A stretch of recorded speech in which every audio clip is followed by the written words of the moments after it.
कहानी की शुरुआत 1922 में रुद्रगिरी नाम के एक गांव से होती है। यहाँ पर हम एक शख्स को देख पाते हैं जो कि अपनी वाइफ मल्ली को खाना लगाने के बारे में कहता है। और अब जब ये दोनों खाना खाने लगते हैं तो मल्ली को ऐसा लगता है कि जैसे उसे कोई पुकार रहा हो। यही देखने के लिए मल्ली घर से बाहर निकल जाती है, मगर जब काफी देर हो जाने के बावजूद भी मल्ली वापस नहीं आती तो उसे ढूंढने के लिए ये शख्स बाहर निकलता है। तभी उसे झाड़ियों के पास में किसी चीज को खाने की आवाज आती है और जब वो पास आकर देखता है तो वो अपनी वाइफ को देख करके हैरान हो जाता है, क्योंकि वो अपना ही हाथ काट कर खा रही थी। इस दृश्य को देखकर वो बहुत बुरी तरीके से डर जाता है और वहां से निकल जाता है। दूसरे सीन में हमें उसी गाँव का एक शख्स दिखाया जाता है जो कि साइकिल पर बैठकर अपने घर जा रहा था, मगर तभी उसे एक अनजानी सी धुन सुनाई पड़ती है। वो उस धुन से मनमोहित होकर उसके पीछे जाने लगता है, जिसके बाद वो एक पेड़ के पास जाकर अपना जोर जोर से सर पटक कर खुद ही की जान ले लेता है। और अब इसी प्रोसेस में तीसरा कांड तब होता है जब एक शख्स दूसरे शख्स की दाढ़ी बना रहा था, उसे अपना उस्तरा मिलता ही नहीं कि तभी हम एक बच्ची को देख पाते हैं जिसके हाथ में वही उस्तरा था और वो उस तरह से अपना कान काट कर खुद ही खाने लगती है। पर सभी घटनाओं से परेशान होकर सारे गाँव वाले अपने राजा के पास जाते हैं और कहते हैं कि शायद हमारे गाँव में किसी बुरी आत्मा का साया है। न जाने क्यों लोग खुद ब खुद अपनी ही जान ले रहे हैं, कुछ अजीबोगरीब चीजें कर रहे हैं जैसे खुद ही की बॉडी पार्ट्स को खा लेना, जिस पर राजा कहता है कि आप लोग फिक्र ना करें, मैं जल्द ही इसका कोई तोड़ निकाल दूंगा। इसके बाद वो राजा मदद मांगने के लिए अपनी माँ के पास पहुंचता है, जिनकी भी एज करीब ऑलमोस्ट 100 सालों की थी।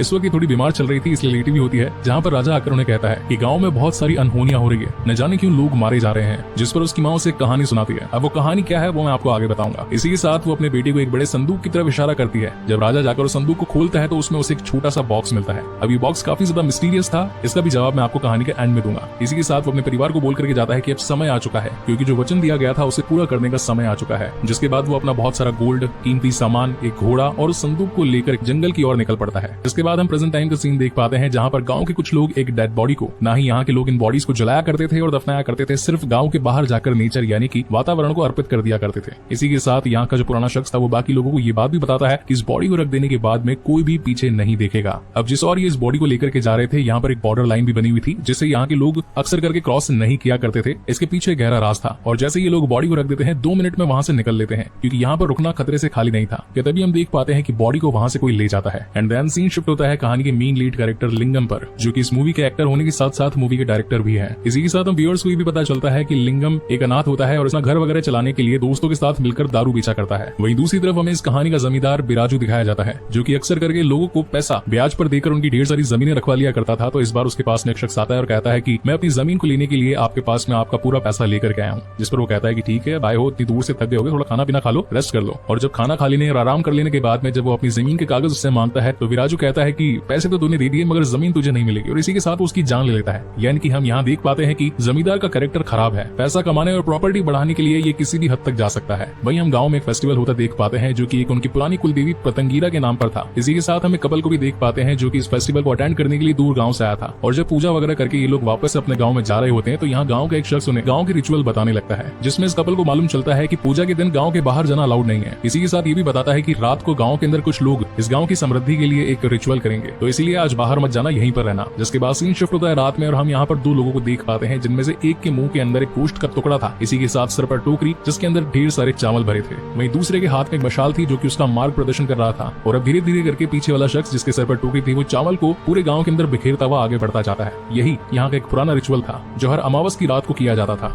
इस दौरान सबसे खास बात यह थी कि कोई भी शख्स अपने घर से बाहर नहीं निकलेगा। जिसके बाद सीन शिफ्ट होता है लिंगम पर, जिसके माँ बाप बचपन में ही गुजर चुके थे। तब से ही गाँव के एक दूसरे शख्स ने उसे पाल कर बड़ा किया था, जिनकी लिंगम बहुत रिस्पेक्ट किया करता था। और अब एक दिन यूं ही वो अपने दोस्त के साथ में गाँव में घूम रहा था कि तभी उसे गाँव की लड़की पड्डू दिखाई पड़ती है। कि पड्डू उसके बचपन का प्यार थी, जैसे वो बहुत ज्यादा पसंद किया करता था और अब इसी प्यार के चलते वो एक दिन उसे प्रपोज करना चाहता था, मगर पड्डू मना कर देती है। एंड देन जब वो रात को सो जाता है तो उसे कुछ ख्याल आने लगते हैं, जिनके अंदर एक घोड़ा, एक शख्स, एक तलवार, लाल आंखें, एक बड़ा क्रीचर, एक गुफा, यही सब कुछ बार बार दिखाई पड़ता है। और ऐसा पहली बार नहीं था, ये बचपन से उसके साथ होता आ रहा था और इन्हीं सपनों की वजह से वो डर कर उड़ जाता है। नेक्स्ट डे हम एक माँ को देख पाते हैं जो कि अपनी छोटी बेटी के साथ में जंगल में चल रही थी और ये जो लेडी थी ये प्रेग्नेंट थी। अब खेल खेल में छोटी बच्ची अपनी माँ से बहुत ज्यादा दूर निकल जाती है। अब बच्ची कहीं खो ना जाए या फिर जंगल की बॉर्डर को क्रॉस न कर दे, इसलिए माँ उसको ढूंढने के लिए उसका पीछा करती है। तभी हम उस शख्स को देख पाते हैं जो कि बॉडीज को इस गाँव की बॉर्डर के बाहर रख दिया करता था। यहाँ पर वो उस औरत को आगाह भी करता है, पूछता भी है कि आखिर तुम बाहर क्यों जा रही हो और यहाँ पर क्या कर रही हो, जिस पर ये औरत बताती है कि मेरी बच्ची कहीं खो गई है, खेल खेल में न जाने कहाँ चली गई है। जिस पर ये बूढ़ा शख्स जोर देकर बोलता है कि कुछ भी हो जाए मगर बॉर्डर क्रॉस मत करना। लेकिन जो आंटी जी थी उनकी बेटी खो चुकी है, वही उसके लिए सबसे ज्यादा इंपॉर्टेंट थी, इसलिए अपनी बेटी को ढूंढने के लिए वो बॉर्डर क्रॉस कर डालती है। और थोड़ी देर बाद हम देख पाते हैं कि बच्ची तो बॉर्डर के इस पार ही थी, यानी कि उसने पार नहीं किया था और वो भी अपनी माँ को बहुत देर हो जाने की वजह से ढूंढ रही थी, क्योंकि उसे वो कहीं दिख नहीं पा रही थी। कि तभी वही अंकल वहाँ पर पहुंच जाते हैं और सोच में पड़ जाते हैं कि अगर बच्ची यहाँ पर है तो अब न जाने उसकी माँ का क्या हाल हुआ होगा। एंड तभी हम उसकी माँ को देख पाते हैं जो कि खून में लथपथ थी, यानी कि उसका मिसकैरेज हो चुका था और तभी वो गाँव का खतरनाक क्रीचर उसे अपने साथ ले जाता है। अगले सीन में हम गाँव के उसी जमींदार के छोटे भाई बाली को देख पाते हैं जो कि नशे पत्ते करने के साथ साथ में बहुत ज्यादा ठरकी भी था। गाँव की हर सुंदर लड़की पर उसकी नजर थी। बाली की पुरानी आदत थी गाँव की लड़कियों पर अपना हाथ साफ करना, और अब इसी तरीके से इन दोनों भाइयों ने मिलकर पूरे गाँव का जीना दुश्वार कर रखा था। और अब इसी तरीके से आज भी वो एक बच्ची को साथ में ले जाने वाला था कि तभी पड्डू वहाँ पर भाला लेकर पहुंच जाती है और कहती है कि इस बच्ची से दूर रहना। और जब ये बात उसके बड़े भाई यानी कि विराजू को पता चलती है तो वो गुस्से से आंख बबूला हो जाता है और कहता है कि आज एक छोटी लड़की ने हमें डराया है, कल को पूरा गाँव डराएगा, इसका तो कोई तोड़ हमें आज ही निकालना होगा। और अब इन सारी बातों को सुनकर के तो बाली भी जो की पड्डू से अपना बदला लेना चाहता था, वो सीधा उसके घर पहुंच जाता है, उसके बाल वगैरह पकड़कर घसीटने लगता है और अब उसका मिसयूज यानी कि रेप वगैरह करना चाहता था कि तभी लिंगम वहां से गुजर रहा था और वो बाली को ऐसा करते हुए देख लेता है। और अब इनके बीच में बहुत ज्यादा झगड़ा होता है। बाली खूब पिटता है लिंगम से और फिर वहां से भाग जाता है। और अब क्योंकि पड्डू की जान बचाई गई थी लिंगम के थ्रू, तो वो कहीं ना कहीं लिंगम को अपना दिल दे बैठी थी। इसी के साथ वो लिंगम को प्रपोज भी कर देती है और अब यहाँ पर इन दोनों की लव स्टोरी स्टार्ट हो जाती है। जिसके बाद हम गाँव की एक साध्वी को देख पाते हैं जो कि अंतर ध्यान में थी। इसी के साथ हम व्यूअर्स को भी पता चलता है कि औरत पतंगीरा देवी की उपासक थी, यानी कि उस देवी में बहुत ज्यादा मानती थी। कुछ लोग यहाँ पर उसके पास में एक छोटी लड़की को लेकर आते हैं जो कि पूरी ताकतों से पजेस्ड थी, मगर अब जैसा कि साध्वी के पास में कुछ अननेचुरल पावर्स भी थी तो ये उन्हीं ताकतों का इस्तेमाल करके उस बच्ची को ठीक कर देती है। वहीं अगले सीन में हम लिंगम को देख पाते हैं जो कि अपनी लव स्टोरी को कंप्लीट करने के लिए यानी कि शादी वादी करने के लिए फादर के पास पहुंचता है और कहता है कि मैं आपकी बेटी का हाथ मांगना चाहता हूँ। मगर उसका बाप जो कि जानता था लिंगम कुछ अच्छा खासा पैसा कमाता नहीं और दारू के अलावा उसके पास है ही क्या, इस बात को सुनकर लिंगम कहता है कि उसके पिताजी की गाँव में 2 एकड़ जमीन थी, मगर इस वक्त वो जमींदार के पास है। जिस पर पड्डू के पिताजी कहते हैं कि ठीक है पहले जमीन तो छुड़वाओ जमींदार से, उसके बाद में सोचेंगे क्या करना है। अब रात को वो अपने दोस्तों के साथ बैठकर ही सोच रहा था कि यार विराजू बहुत ज्यादा कठोर आदमी है, इतनी जल्दी मेरी जमीन देगा नहीं क्योंकि वो काफी टाइम से उसके पास में है, तो शादी के लिए क्या जुगाड़ लगाऊं। खैर जो भी होगा देखा जाएगा। देन नेक्स्ट डे वो कुछ लोगों के साथ मिलकर विराजू के पास पहुंच जाता है और कहता है कि मेरी पुरखों की जमीन तुम्हारे पास है, मुझे वो 2 एकड़ जमीन चाहिए और अगर आज जमीन नहीं दोगे तो पंगा हो जाएगा। अब यहाँ पर विराजू एक खेल खेल जाता है, वो इसे गाँव के अंदर की ना देकर बाहर के 4 एकड़ जमीन दे डालता है और बोलता है कि ले मैंने तेरी ख्वाहिश पूरी कर दी। जिस पर बाली कहता है कि भैया ऐसे लोगों को क्यों मुंह लगा रहे हो। जिस पर विराजू का कहना था कि लिंगम इस गाँव का दुलारा है, देखा नहीं कि उसके साथ कितने सारे लोग थे,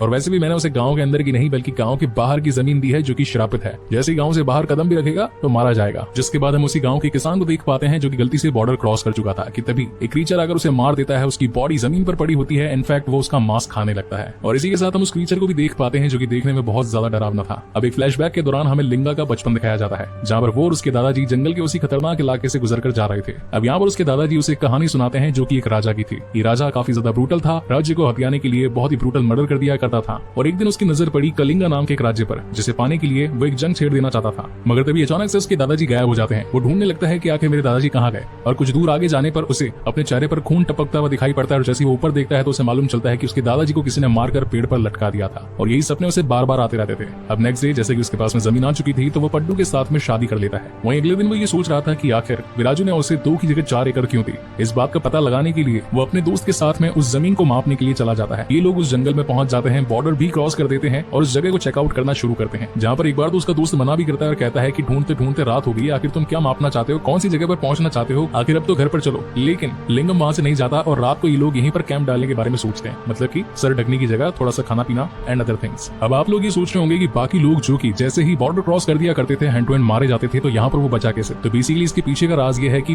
पड्डू जो कि एक बार मंदिर से पूजा करके लौट रही थी, तभी साध्वी उसे रोकती है और कहती है कि तुम्हारे पति के ऊपर काल दृष्टि है, वो जल्द ही किसी बड़े खतरे के अंदर फंसने वाला है। तो यहाँ पर उस साध्वी ने पड्डू को 2 ऐसे ताबीज दिए थे या फिर कहें कि मौली दी थी जो कि भैरव कवच से युक्त थी और वही इन दोनों की रक्षा कर रही थी बॉर्डर क्रॉस कर देने के बावजूद भी। नेक्स्ट डे जब लिंगम की दोस्त की आंख खुलती है तो वो लिंगम को वहाँ पर नहीं पाता, बहुत ज्यादा ढूंढने लगता है और ये सोचने लगता है कि आखिर रात होते ही लिंगम चला कहाँ पर जाता है। वो उसे पूछने लगता है कि भाई आखिर तुम चले कहाँ पर जाते हो, जहाँ पर अब लिंगम उसे सारी बातें बताता है कि आज से 20 साल पहले की बात है जब वो और उसके दादाजी इस जंगल से जा रहे थे तो उनके हाथ में एक संदूक भी था। इस संदूक में एक किताब थी और दादाजी ने उसे ये पहले ही बता दिया था कि फ्यूचर में ऐसे बहुत सारे सवाल होंगे जिनके जवाब मैंने इस डायरी में लिख दिए हैं, मगर उस क्रीचर के दादाजी को ले जाने की वजह से कभी लिंगम को ये किताब मिली ही नहीं। और ये रीजन था कि वो कई बार इस जंगल में आया इस किताब को ढूंढने के लिए, मगर भैरव कवच न होने की वजह से कभी बॉर्डर क्रॉस नहीं कर पाया। और अब जब उसके पास में कवच था तो वो रात को निकल जाया करता था उसी बड़े से बॉक्स को ढूंढने के लिए जिसके अंदर वो किताब थी जो कि लिंगम के सारे सवालों का जवाब दे सकती थी, क्योंकि लिंगम को बहुत सारे सपने आया करते थे जो कि उसे परेशान किया करते थे। और फाइनली जाकर वो उस किताब को निकाल करके पढ़ने लगता है जिसके अंदर लिखा था कि आज से कई सालों पहले करीब 18वीं सदी में रुद्रगिरी नाम का एक बहुत ही बड़ा किंगडम था जिसमें मछिराजू नाम का एक राजा था जो कि वहाँ पर रूल किया करता था। उसने कभी अपने लोगों पर ध्यान नहीं दिया, बस हर बार अपनी धन संपदा बढ़ाने के लिए नए से नए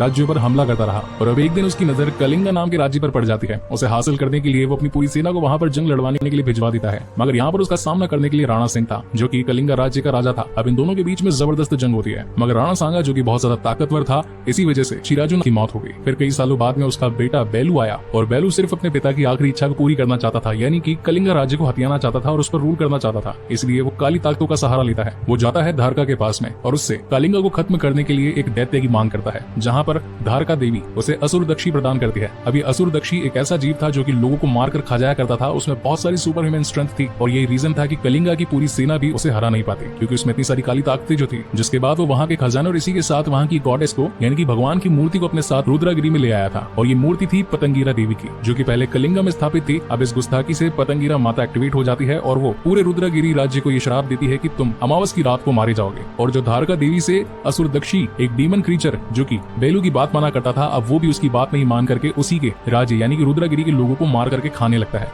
और अब एक दिन यूं ही जंगल में घूमते घूमते लिंगम को वो गुफा भी मिल जाती है, जहाँ पर उस राजा ने अपना देह त्याग किया था। ऊपर से वहाँ पर ढेर सारा सोना और एक तलवार भी पड़ी थी। मगर सबसे खतरनाक बात ये थी कि उस गुफा के ऊपर असुर दक्षी का लोगो बना हुआ था, यानी कि वो क्रीचर जंगल का यहीं पर रहता था, जो कि बॉर्डर लाइन क्रॉस करते ही हर किसी को मार दिया करता था और उनका कच्चा मांस खाया करता था। तो अब यहाँ पर माल तो खूब सारा था, मगर जान का जोखिम भी था। तो यहाँ पर ये दोनों मिलकर के उस माल को लूट करके लेके जाने वाले होते हैं कि तभी यहाँ पर बाली पहुंच जाता है ढेर सारे लोगों के साथ में और कहता है कि मैं तो बस यही चेक करने आया था कि कहीं तुम मारा तो नहीं गया। लेकिन तभी वहाँ पर असुर दक्षी पहुंच जाता है, जो कि उन मौजूदा लोगों के ऊपर हमला कर देता है और एक एक करके उन सभी को मारने लगता है। एक पल के लिए यहाँ पर लिंगम के ऊपर भी खतरा बढ़ने वाला था, लेकिन तभी उसके हाथ में अपने पूर्वजों की तलवार लग जाती है, जो कि उसी तलवार से उस असुर दक्षी का विनाश करता है। अब यहाँ पर वो विनाश करने में कामयाब इसीलिए हो पाया क्योंकि उसका जन्म एक खास पुष्य नक्षत्र में हुआ था और जो वो दासी थी जो कि पतंगीरा माता की उपासक थी, उसने लिंगम को एक खास कवच भी दिया हुआ था। दैट इज द रीजन वो असुर दक्षी को मारने में कामयाब हो पाया। एंड देन ये लोग वहाँ से सारा माल वाल लेकर के निकल जाते हैं, बहुत ज्यादा रिच हो जाते हैं और एक अच्छी लाइफस्टाइल जीने लगते हैं। मगर इस मूवी के पोस्ट क्रेडिट सीन में हम ये देख पाते हैं कि गांव में असुर दक्षी फिर से आ गया है, लेकिन उसे खत्म करने के लिए पतंगीरा माता भी जाग गई है। और इसी तगड़े सस्पेंस के साथ ये मूवी यहीं पर खत्म होती है।